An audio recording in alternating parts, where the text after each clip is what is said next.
Well, greetings, everyone. Welcome to another episode of the Global Passport Investor. I'm your host, Eric Major, the chairman and CEO of Latitude Group, where our clients expect the world and we deliver it. Now, for those of you who follow our show, you know that we spend quite a bit of time talking about these jurisdictions and these programs that in many cases don't necessarily require that much time to maintain your status, be it residency or citizenship.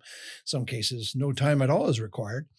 But only for a few Americans is there thought maybe to pick up your bags and look at relocating and starting life anew, whether it's as a retirement plan or even earlier than that. And guess what? I have such a guest today I want to introduce you to, no less an American himself. And he's here to tell us about his experience. Patrick Findaro, I'm really glad that you came. Thanks for ringing us up and welcome to the show. Eric, thanks so much for having me. Yeah. It's great to see you here in London. Indeed. And as we'll speak later, we have a lot in common in terms of the industry we're in. Obviously, you're very much in this immigration and relocation world, albeit concentrated mostly on the inbound to U.S. Yeah, and exactly. We'll talk about that. We'll do a video on that right after this session. But I wanted to focus now on your story because you're actually living in my favorite country in the world, France. And as you know, I'm a French Canadian. We spent a lot of time in France as a family. So I want to hear about what brought you there and your experience so far. Definitely. I mean, so the biggest thing was family. My wife's French, and we have little kids. They have 8 cousins, and we were spending 3 months a year in France and the rest of the time in Miami Beach, where I lived for 14 years. And that's the headquarters of our business visa franchise. And we, thought it would be later in life to make the move to France, but things kind of aligned. And with our second child, thinking about, moving, and we love the city life. Yeah. And it's expensive in the U.S. to have a house in the city or townhome. Oh yeah, certainly in Miami. Any nice neighborhood that is also safe. And we didn't really want to live the suburban life in the United States. Nothing wrong with that. I grew up and grew up in the suburban life, but we love walking around. We love the culture, but I think, principally it came down to family. As you know, my father, he's quite mobile. He comes to France every 2 months. Yes. I go to Miami every 2 months. He's a true global citizen. Exactly. He's got diverse. 3 passports. Yeah. And your father is remarkable. Remarkable man. But wow. And so when did you make that big decision? And let's face it, I mean, you married a French national and would have been exposed to that culture for many years, I presume, before you made the move, but it's a different country. Oh, yeah. So tell us a little bit about how long ago have you did that move and how's it been in terms of transition? Well, I think, there's certain countries that it's kind of less social norms, you could say, and France definitely isn't one of them. So I kind of knew what I was getting into, having spent many summers in France. Okay. And having a lot of French friends in Miami, and then starting to learn the language. I already spoken Spanish and Portuguese. Yes. So that all helped. So it was, we probably planned a year in advance and, get fiscal matters and play schools for the kids. France. Exactly. You got to plan it out. And I think that's a big thing. As an entrepreneur in the US, you're not spending much time on fiscal matters. It's kind of 5 hours at the end of the year. But in France and Europe, you can have pretty similar taxes that you pay. Yeah. There's all different sorts of treaties. There's U.S. and France, U.S. and Spain. It's not like you wind up paying twice. You just wind up paying once, but normally at the higher of the two. So it's like, it's not often. And social charges, you pay a lot, but also you get a lot back, especially, family of 4, doctors and all that. It's only been a positive experience living in France. So there's a lot to do for sure. But I think even if my wife wasn't French, I think it's an amazing experience for the kids to become, bilingual and just live, a different culture with a very rich history. Yeah, it sure is. And that's the main, I think, opportunity that I'm hoping more and more Americans discover, as you have, and I, as a Canadian, have done years ago as well. It's just, It's daunting at first, but once you take that step, I promise you, no one's ever going to look back, young kids and old included. It's such a rewarding experience, isn't it? I mean, Definitely. you're what, almost 2 years, a year and a half in now? Exactly, a year and a half in. And the kids in school, in the French school system, it's quite a thing. I remember that. Or are they in the American international they're school? International school. Half day French, Good. half day English. Okay. Which I think is a good good transition for that. Transition now, but I think eventually switch full French. Okay. The science and math is like, I mean, they're top. I think it's much better than the U.S. curriculum for specifically science and math. So definitely want to switch. And when you just look at the costs, I mean, a Catholic school, the elite schools in France, it's almost like it's a charter school. The Catholic Church runs the schools, but as a parent, you pay 1,000, 2,000 euros. That's it. Up until 18. Yeah. So I tell you a little story. I mean, as you know, I originally from Quebec, and only because I was from French Canada, I guess I had this amazing opportunity to get accepted at a University of Paris, Panthéon-Sorbonne, and I did my master's in economics there, and it cost me nothing. Yeah. I mean, I don't know if that rule still applies today, but they had a policy that said that we invite foreign nationals who get accepted, not everyone gets accepted, and avail themselves at the same terms and condition as the locals.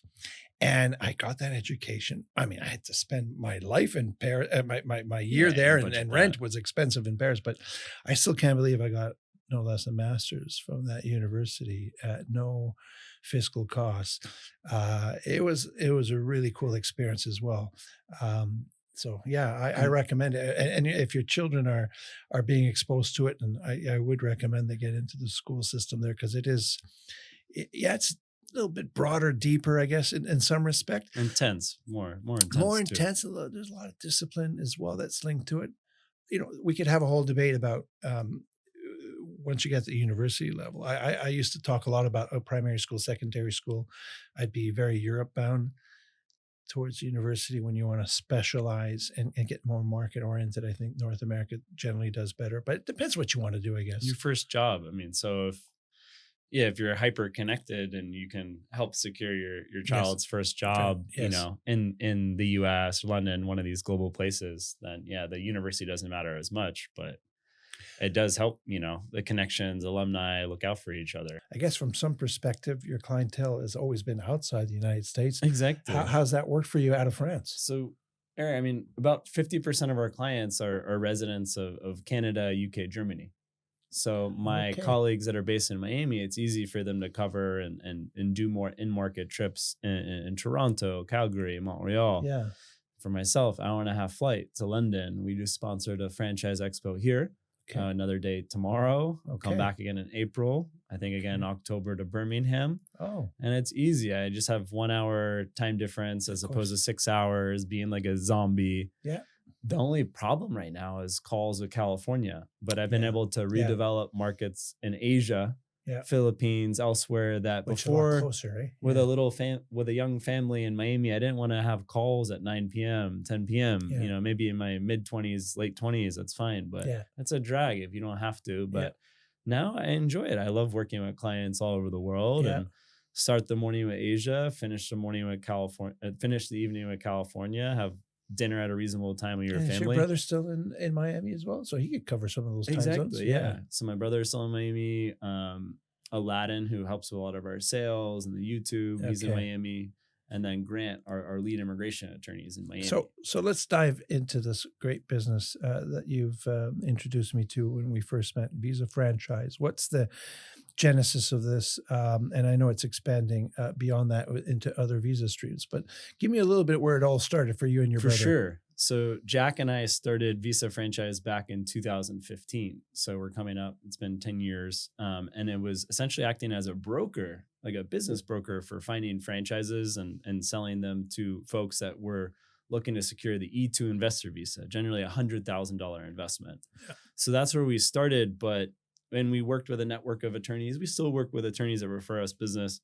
But little by little, we took more and more in, incorporating the business, getting the tax ID, the business bank account, doing the business plan, retaining an attorney to do the files for our and clients. still sourcing the projects or the and still potential. sourcing the projects. But we like to come really early, where a lot of our UK clients, they're between maybe bringing their own company from the UK, starting their own independent business, or buying a franchise. Yes. So they'll look at two. Yeah. And we can work together over 2 months, see what makes the most sense, research a bunch of franchises, dive into their own business, and then they select one to serve as like the anchor for their visa and entry. Were you providing those services nationwide or the East Coast maybe? Because everywhere, the geography, really, everywhere. I mean, anywhere they wanted to go, you'd anywhere be in able the to United States, we're happy to help them. Wow. If you want to go to Hawaii, we're happy to help you. No kidding. So all over, we've seen the trend shift a little bit. You know, it was Florida. Yeah. Now it's a lot the Carolinas, Texas is a great market. It just depends, you know, everyone's different, but we tend to work with executives, entrepreneurs, investors. And if it's going to be, you know, dual income family, generally it's important, the job market for the spouse. Yeah. And we tend to see a lot more Texas now or around Raleigh. If the spouse isn't working, you know, there's many of smaller cities in Florida, for example, where the local job market's not as great. But being an entrepreneur there, it can be good. They could find out. And tell me, I mean, what are the visa streams that we're talking about here? I mean, obviously where it all started was predominantly the E2. Could some of them be investing north of $1 million and qualify under the direct business EB5 world? But that's already old stuff, because EB5 is a lot different piece now. For sure. So what else? What are the streams that's keeping you busy right now? What I've seen, and I wrote this book. My father helped extensively editing, but we go through 20 different case studies, and it's non-immigrant, you could say temporary paths to move to the US, as well as permanent paths. The Trump administration for the second term has really clamped down on permanent immigration to the US, getting green cards. So we set the expectation with our clients, hey, well, they're available, but one of the approval rates for EB2NAW, for example, went down from the 80s to 35%. Ooh. And EB1A 75-80% to 50%. Oh my. EB5 approvals have gone down. Yeah. So what we're working with our clients is, hey, secure the E2. There's 80 different countries that are eligible. You invest $100K, it could be less, but generally that. If you're also from one of those treaty countries and you're doing trade with the US, say $20,000 a month, selling products, selling service to the US, you can do the E1 visa. It's like there's no investment. You're like establishing. You can be selling your e-commerce entrepreneurs, selling products to the US. Say you're in Pakistan and you have a IT service business. You run a call center in the Philippines. You can transfer yourself, transfer employees to the US. Okay. So that's the E1. You're trading service and or products between the US. Okay. You also have the O1 talent visa. Yes. Where you basically have to be at the top of your game, say, you know, top 5% at least. What sectors though? I mean, it's all over the place. Really? We have a famous cricketer that now switched entrepreneurship, a lot of technologists. Usually, like if you're in the top 1% pay, you're likely going to be eligible for that category. But in some developed markets like here in London, it could be in the top 5% pay as a software engineer. And you're eligible for that talent visa category. So that's like the UK global talent. Okay. There's similarities. They're similar in terms of who they're catering to and trying to attract. And then the last one, just to wrap up, is the L1 visa, where you're basically setting up a foreign branch of your company. Okay. We've done probably like 40 of those, but it's not our favorite because if you're opening, it's a new business, you have just a 1-year visa. So it puts a lot of pressure where you got to hire like 5 Americans in that first year to renew it for a 3-year period. So everything you've just described, is that a settlement visa? Like, does it lead to settlement or like L1, the E2 is not a immigrant visa? L1 and O1, there's a green card category that is nearly identical to those categories. Okay. So L1 goes to EB1C. Okay. And the O1 goes to EB1A. The criteria is nearly identical. Okay. They're adjudicated, though, at a harder standard. Yeah. And this is what we're checking, Eric. Like the EB1C category approval rate right now is 97.5%. Oh. So if you have a company in your home country, company in the US, hey, let's go for this. This door is open right now. I don't know if it's going to be open in 6 months, but people are getting approved at a high rate.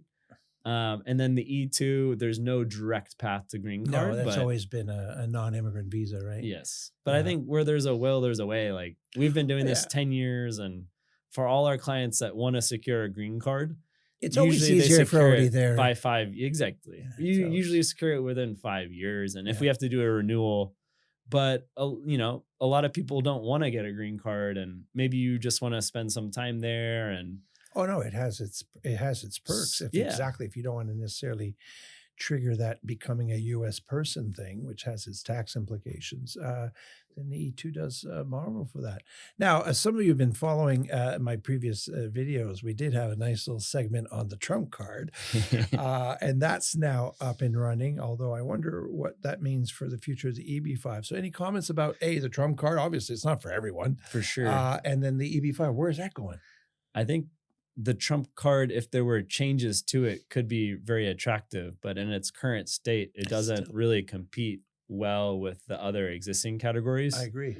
I like it. I like the idea of it. But right now, and the categories that, you know, for the countries that it would really do well in, you know, say India or China, going into the EB2 category for an Indian, which the gold card would take some of those slots, or the EB1, 3 years, 4 years for EB1, 15 plus years for EB2. So it's not really a solution for those born in India. Yeah.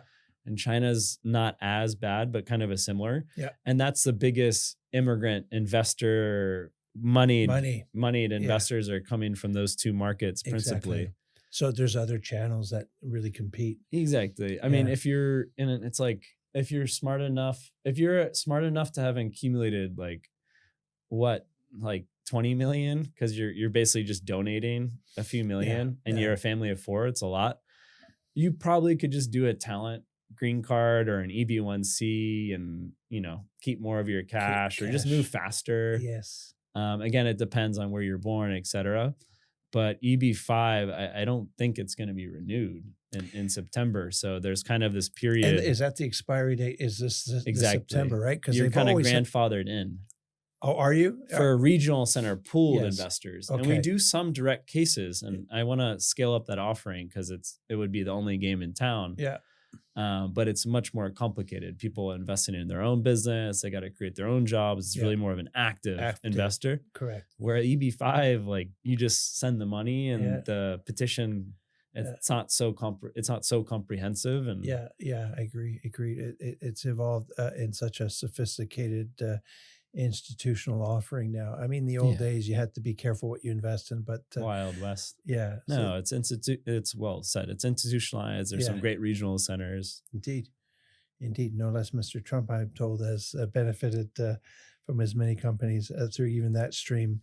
Well, that'd be interesting to see. I agree with your assessment, though. We've looked at it, and not to say that there couldn't be some demand for it, but not to the scale that I think they've reported. If one does their homework, they'd realize there would be these other streams that they could get them to the United States and their family there. But it's okay. It's, as you say, it's a good thing for the industry, certainly in Latitude's world of residency by investment, citizenship by investment, when no less the largest economy in the world says, yeah, we'll do that too. And no less in a very strict donation as opposed to an investment.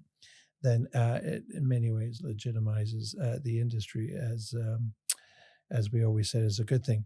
Well, Patrick, listen, I'm really glad that you made the effort to drop by and say hello. Thanks, Eric, and I know that you have your equivalent of this. You do a really good job with your videos. I watch every one of them. Miami, we'll have you in the studio. Yeah, indeed. I would love that. And we could talk about the wider, mobility of the world, and Americans included. This is what I like about guys like you coming on this show, and no less people here that are helping with the setup. They are like you, like I, have dabbled in experiencing life abroad. For sure. And we grow personally and professionally. I wouldn't have it any other way, having lived in Brazil, France, US.